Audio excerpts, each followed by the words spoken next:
Welcome to our channel TNPSC start from the scratch. இந்த சேனலோட motto from the zero from the ஸ்க்ராச்லேருந்து start பண்ணி TNPSC எக்ஸாமை எப்படி கிளியர் பண்ணுறது அப்படின்றதுக்கான என்டையர் ஸ்ட்ராட்டஜி ப்ரொவைட் பண்ணுறோம்.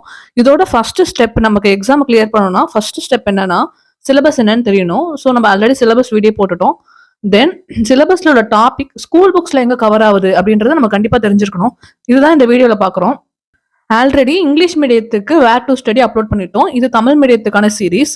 ஸோ வேர் டு ஸ்டடி அப்படின்னா நமக்கு உள்ள சிலபஸ்ல ஸ்கூல் புக்ஸ்ல அந்த டாபிக் எங்க கவர் ஆகுது அப்படின்றத டீகோட் பண்ணி நான் உங்களுக்கு சொல்ல போறேன். அதுதான் வந்து வேர் டு ஸ்டடி. பிகாஸ் நீங்க ரேண்டமா படிக்க ஸ்டார்ட் பண்றீங்க. 6th book, 7th book, 8th, 9th, 10th இந்த ஆர்டர்ல போகும்போது 10th புக்கை நீங்க படிக்கும்போது 6th புக் மறந்துருக்கும். 6th புக்ல கண்டென்ட் ரொம்ப கம்மியா இருக்கும். அதுவே நீங்க 11th 12th எடுத்தீங்கன்னா கண்டென்ட் ரொம்ப அதிகமா இருக்கும். உங்களுக்கு எப்படி ஒரு ஆர்டரா படிக்கிறது, இல்ல நீங்க படிச்சிருவீங்க ஏதோ கஷ்டப்பட்டு முடிச்சுட்டா கூட எப்படி ரிவைஸ் பண்றது, இதெல்லாம் ரொம்ப வந்து கொலாப்ஸ்டா இருக்கும். ஸோ நாங்க என்ன மெத்தட் உங்களுக்கு சஜஸ்ட் பண்றோம்னா find where to study. For example சிலபஸ்ல உள்ள டாபிக் ஸ்கூல் புக்ஸ்ல எங்கெல்லாம் கவர் ஆகுது அப்படின்றத அனலைஸ் பண்ணுங்க. அந்த அனலைஸ் பண்ற வேலைக்கு சாலிடா 1 month தேவைப்பட்டுச்சு. ஸோ உங்களுக்காக இதை நாங்க பண்ணியிருக்கோம். ஸோ உங்களுக்கு அந்த 1 month மிச்சம் தான். இந்த வீடியோ ஃபுல்லாவே டீகோட் பண்ணிருப்போம். சிலபஸ்ல உள்ள டாபிக் ஸ்கூல் புக்ஸ்ல எங்க இருக்குன்னு அதை வச்சு நீங்க எக்ஸாம் கிளாரிட்டியோட படிக்கலாம். ஃபார் எக்ஸாம்பிள் சிந்து சமவெளி நாகரிகம் அப்படின்னு இப்போ யூனிட் 3ல ஒரு டாபிக் இருக்குன்னா இது நிறைய ஸ்டாண்டர்ட்ல கவர் ஆயிருக்கும். 6th கவர் ஆயிருக்கும், 9th கவர் ஆயிருக்கும், தென் 11th கவர் ஆயிருக்கும்.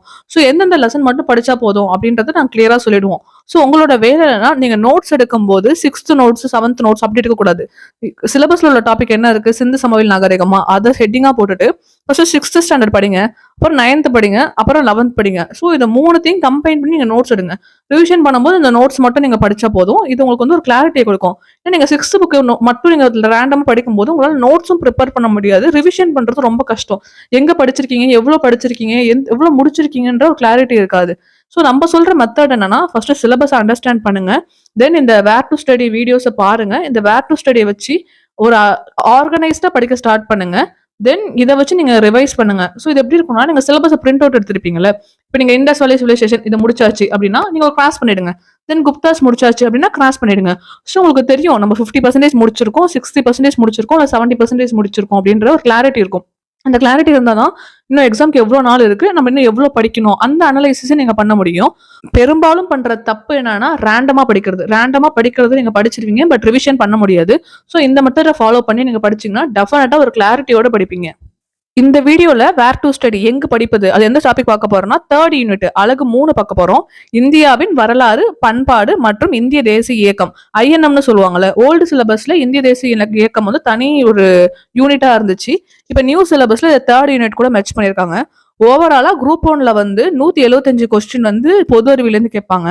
அதுல இருந்து இந்த 3வது யூனிட்ல இருந்து 25 கொஸ்டின் வரும். அதுவே குரூப் 2 and 4ல 75 கேள்வி கேட்பாங்க. இந்த 3வது யூனிட்ல இருந்து 10 கேள்வி வரும். ஸோ குரூப் 1னா 25 கேள்வி, குரூப் 2னா 10 கேள்வி வரும். ஃபர்ஸ்ட் 3rd யூனிட்டோட சிலபஸை பார்த்துடலாம். இந்தியாவின் வரலாறு, பண்பாடு மற்றும் இந்திய தேசிய இயக்கம். ஸோ நம்ம ஆல்ரெடி சொன்ன மாதிரி குரூப் 1ல 25 கேள்வி வரும்.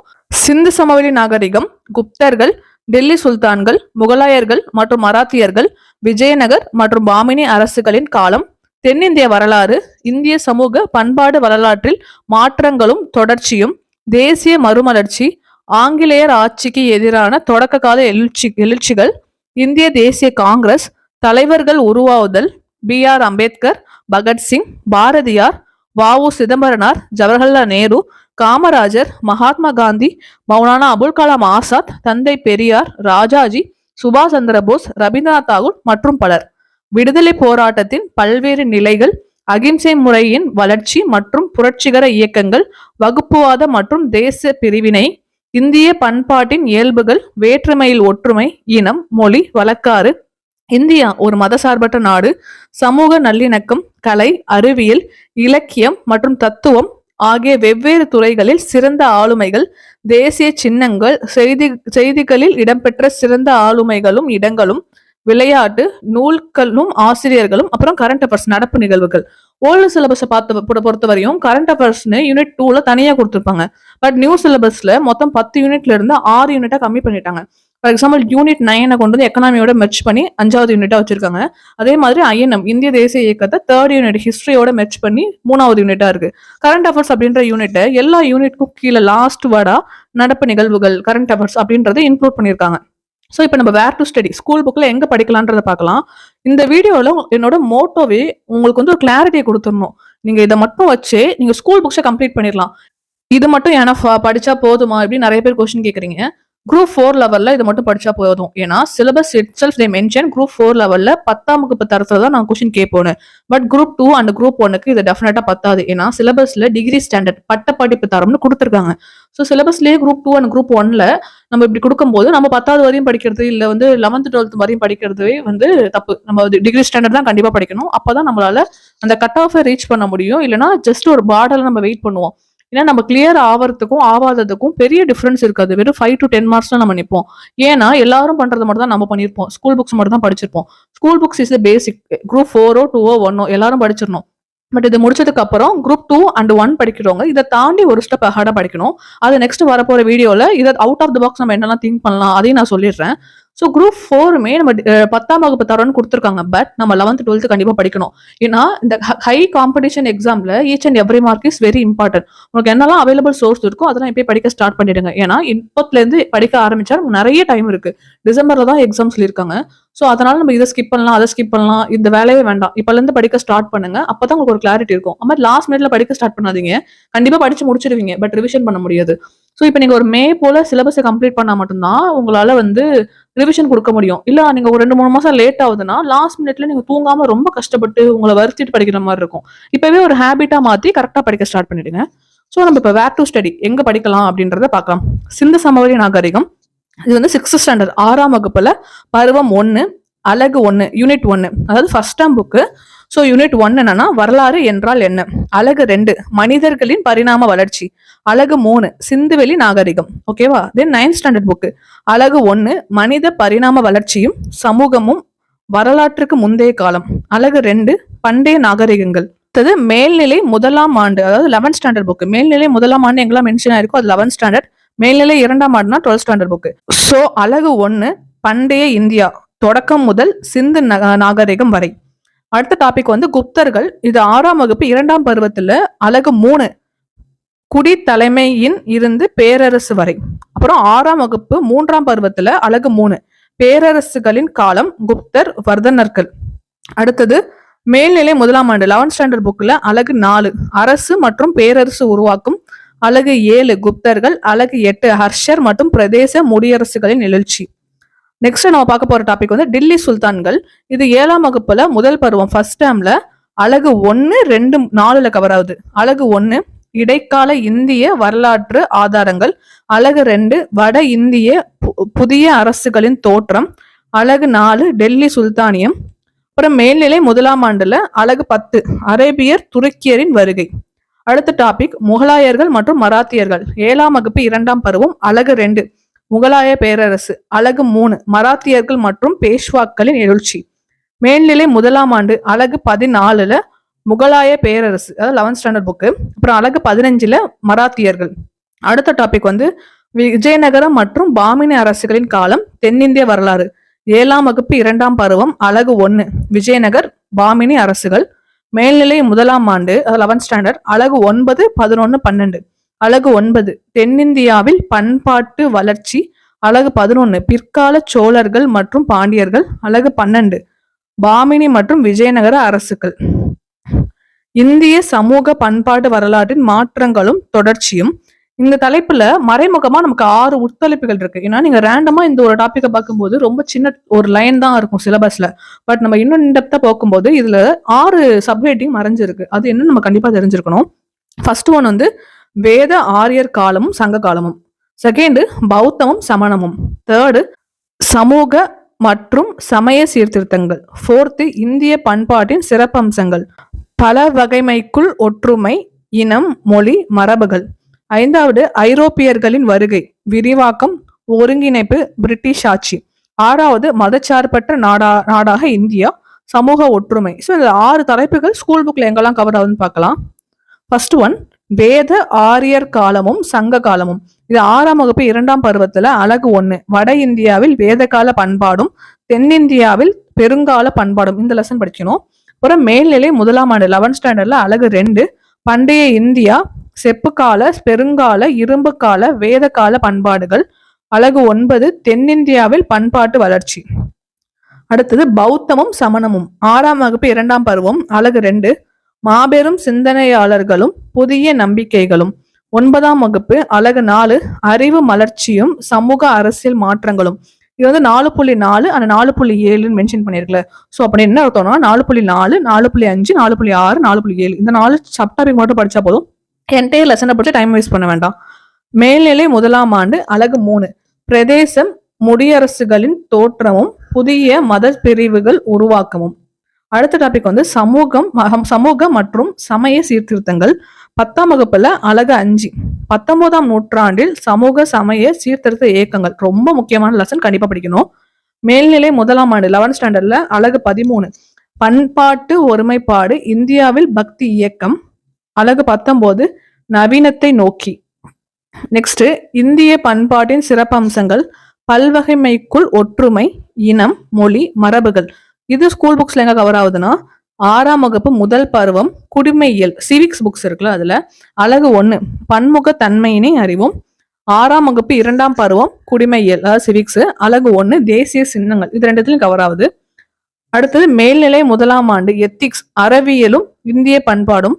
இது வந்து தமிழ்ல மட்டும்தான் இந்த புக் ஆல்ரெடி அவைலபிளா இருக்கு. எத்திக்ஸ் புக் இங்கிலீஷ் வெர்ஷன் கிடையாது. ஸோ அலகு 1ல 5 வரையும். அலகு 1 தமிழக பண்பாடு ஓர் அறிமுகம். அலகு 2 சிந்து சமவெளி நாகரிகம். அலகு 3 தமிழ் இலக்கியங்கள் உணர்த்தும் வாழ்வியல் நெறிகள்.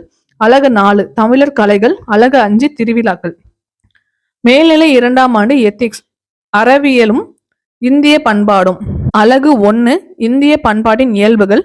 அலகு 2 வேற்றுமையில் ஒற்றுமை. இந்த லெசன் ரொம்ப முக்கியம். அலகு 4 இந்திய பண்பாடும் சமயங்களும். அலகு 6 பக்தி இயக்கம். அடுத்த டாபிக் ஐரோப்பியர்களின் வருகை, விரிவாக்கம், ஒருங்கிணைப்பு, பிரிட்டிஷ் ஆட்சி. இது ஸ்கூல் புக்ல எங்க கவர் ஆகுதுன்னா 8ஆம் வகுப்பு முதல் பருவம் அலகு 1 ஐரோப்பியர்களின் வருகை. அலகு 2 வர்த்தகத்திலிருந்து பேரரசு வரை. அலகு 3 கிராம சமூக வாழ்க்கை முறையும். 9ஆம் வகுப்பு அலகு 10 தொழில் புரட்சி 10.7ல கவர் ஆகுது. அலகு 11 ஆசியா ஆப்பிரிக்க நாடுகளில் காலனி ஆதிக்கம். மேல்நிலை 1ஆம் ஆண்டு 11th ஸ்டாண்டர்ட் புக்கு அலகு 16 ஐரோப்பியரின் வருகை. அலகு 17 ஆங்கிலேயர் ஆட்சியின் விளைவுகள். அடுத்த டாபிக் மதசார்பற்ற நாடாக இந்தியா சமூக ஒற்றுமை. இது 8ஆம் வகுப்பு குடிமையியல் சிவிக்ஸ் புக்கு அலகு 11 சமய சார்பின்மையை புரிந்து கொள்ளுதல். அடுத்தது வந்து பெரிய டாபிக். இது எல்லாமே கம்பைண்டா ஸ்கூல் புக்ல கவர் ஆயிருக்கு. தேசிய மறுமலர்ச்சி, ஆங்கிலேயர் ஆட்சிக்கு எதிரான தொடக்க கால எழுச்சிகள், இந்திய தேசிய காங்கிரஸ் தலைவர்கள் உருவாதல், B.R. அம்பேத்கர், பகத்சிங், பாரதியார், வ.உ. சிதம்பரனார், ஜவஹர்லால் நேரு, காமராஜர், மகாத்மா காந்தி, மௌலானா அபுல் கலாம் ஆசாத், தந்தை பெரியார், ராஜாஜி, சுபாஷ் சந்திரபோஸ், ரவீந்திரநாத் தாகூர் மற்றும் பலர். இது எல்லாமே எந்தெந்த ஸ்கூல் புக்ல கவர் ஆகுதுன்னா 10th அலகு 2 இரு உலக போருக்கும் இடையில் உலகம். இது லெசனை நீங்க ஃபுல்லா படிக்க தேவையில்ல, ஏன்னா இது வேர்ல்டு ஹிஸ்டரி கவர் பண்ண மாதிரி இருக்கும். 2.3 மட்டும் படிச்சுக்கோங்க. அலகு 7 காலனியத்துக்கு எதிரான இயக்கங்களும் தேசியத்தின் தோற்றமும். அலகு 8 தேசியம் காந்திய காலகட்டம். அப்புறம் மேல்நிலை 1ஆம் ஆண்டு அலகு 16 ஐரோப்பியரின் வருகை. அலகு 17 ஆங்கிலேயர் ஆட்சியின் விளைவுகள். அலகு 19 நவீனத்தை நோக்கி. மேல்நிலை 2ஆம் ஆண்டு அலகு 1 இந்தியாவில் தேசியத்தின் எழுச்சி. அலகு 2 தீவிர தேசியவாதத்தின் எழுச்சியும் சுதேசி இயக்கமும். விடுதலை போராட்டத்தின் பல்வேறு நிலைகள், அகிம்சை முறையின் வளர்ச்சி மற்றும் புரட்சிகர இயக்கங்கள். மேல்நிலை 2ஆம் ஆண்டு அலகு 3 இந்திய விடுதலை போரில் முதல் உலக போரின் தாக்கம். அலகு 4 காந்தியடிகள் தேசிய தலைவராக உருவெடுத்து மக்களை ஒன்றிணைத்தல். அலகு 5 ஏகாதிபத்தியத்திற்கு எதிரான போராட்டங்களில் புரட்சிகர தேசியவாதத்தின் காலம். அலகு 6 தேசியவாத அரசியலில் வகுப்புவாதம். அடுத்த டாபிக் வகுப்புவாதம் மற்றும் தேச பிரிவினை. இது வந்து 11th ஸ்டாண்டர்ட் புக்கு அலகு 7 இந்திய தேசிய இயக்கத்தின் இறுதி கட்டம். அந்த டாபிக் படிச்சுக்கோங்க. அடுத்தது இந்திய பண்பாடின் இயல்புகள். இது 12th ஸ்டாண்டர்ட் எத்திக்ஸ் அறவியலும் இந்திய பண்பாடும். இந்த புக்ல அலகு 1 இந்திய பண்பாடின் இயல்புகள். அலகு 5 இந்திய பண்பாட்டிற்கு பேரரசுகளின் கொடை. அலகு 10 உலகிற்கு இந்திய பண்பாட்டின் கொடை. வேற்றுமையில் ஒற்றுமை, இனம், மொழி, வழக்காறு. இது ஸ்கூல் புக்ல எங்க கவர் ஆகுதுன்னா 7ஆம் வகுப்பு புவியியல். நல்லா ஒன்று பிடிக்கும் புவியியல். இதோடய நம்ம பார்த்துலாமே ஹிஸ்டரி புக் வரலாறு புக்கு பார்த்துருப்போம். இது புவியியல் பருவம் 1 அலகு 3 மக்கள் தொகையும் குடியிருப்புகளும். மேல்நிலை 2ஆம் ஆண்டு புவியியல் 12th ஸ்டாண்டர்ட் இதுவுமே புவியியல் தான், ஜியாகிரபி புக்கு. அலகு 5 கலாச்சாரம் மற்றும் அரசியல் புவியியல். 12th ஸ்டாண்டர்ட் எத்திக்ஸ் அறவியல், சரிங்க, அறிவியல்னு இருக்கு, பிரிண்டிங் மிஸ்டேக். அறவியல் அழகு 2 வேற்றுமையில் ஒற்றுமை. அடுத்தது இந்தியா ஒரு மதச்சார்பற்ற நாடு, சமூக நல்லிணக்கம். 6ஆம் வகுப்பு குடிமையியல் பருவம் 1 அழகு 1 தன்மையினை அறிவோம். 8ஆம் வகுப்பு குடிமையியல் பருவம் 2 அழகு 1 சமய சார்பின்மையை புரிந்து கொள்ளுதல். கலை, அறிவியல், இலக்கியம் மற்றும் தத்துவம் ஆகிய வெவ்வேறு துறைகளில் சிறந்த ஆளுமை. மேக்ஸிமம் இந்த டாபிக் ஃபுல்லாவே நடப்பு நிகழ்வுகள், கரண்ட் அஃபேர்ஸ் ஓரியன்டா இருக்கும். ஸோ இதை பத்தி நம்ம ஃபியூச்சர்ல வீடியோ போடுவோம். டைரக்டா ஸ்கூல் புக்ஸ்ல எந்த லெசனும் இதுல கவர் ஆகல. நெக்ஸ்ட் டாபிக் வந்து தேசிய சின்னங்கள். இது 6ஆம் வகுப்பு குடிமையியல் பருவம் 2 அழகு 1ல இருக்கு, தேசிய சின்னங்கள் அப்படின்ற லெசன்ல. அடுத்தது செய்திகளில் இடம்பெற்ற சிறந்த ஆளுமைகளும் இடங்களும், விளையாட்டு நூல்களும், ஆசிரியர்களும், நடப்பு நிகழ்வுகளும். இது வந்து மேக்ஸிமம் கரண்ட் அஃபேர்ஸ் ஓரியன்டட் தான். இதுவுமே வந்து ஸ்கூல் புக்ல டைரக்டா எங்கேயும் கிடையாது. இதெல்லாம் படிச்சீங்கன்னா இம்ப்ளிசிட்டா கவர் ஆகும். இது போக நம்ம கரண்ட் அஃபேர்ஸ் படிக்கிற மாதிரி இருக்கும். இதுக்கெல்லாம் ஃபர்தரா நம்ம வீடியோ அப்லோட் பண்றோம். சிலபஸ்ல உள்ள each and every line school புக்ல எங்கெல்லாம் கவர் ஆயிருக்கு அப்படின்றத ரிசர்ச் பண்ணி நம்ம டீம் வந்து அனலைஸ் பண்ண சாலிடா ஒரு 1 மந்த் ஆச்சு. உங்களுக்கு இந்த பிடிஎஃப் வேணும்னா 7010339400 இந்த நம்பருக்கு வாட்ஸ்அப் பண்ணுங்க. It's A paid PDF. இந்த பிடிஎஃபோட காஸ்ட் வந்து ரொம்ப அதிகம்லாம் இல்லை, ஒரு காஃபி குடிக்கிறத விட ரேட் ரொம்ப கம்மி. ஸோ இந்த பிடிஎஃப் உங்களுக்கு வேணும்னா இந்த நம்பருக்கு வாட்ஸ்அப் பண்ணுங்க. ஃபைனலி தேங்க்ஸ் ஃபார் வாட்சிங்.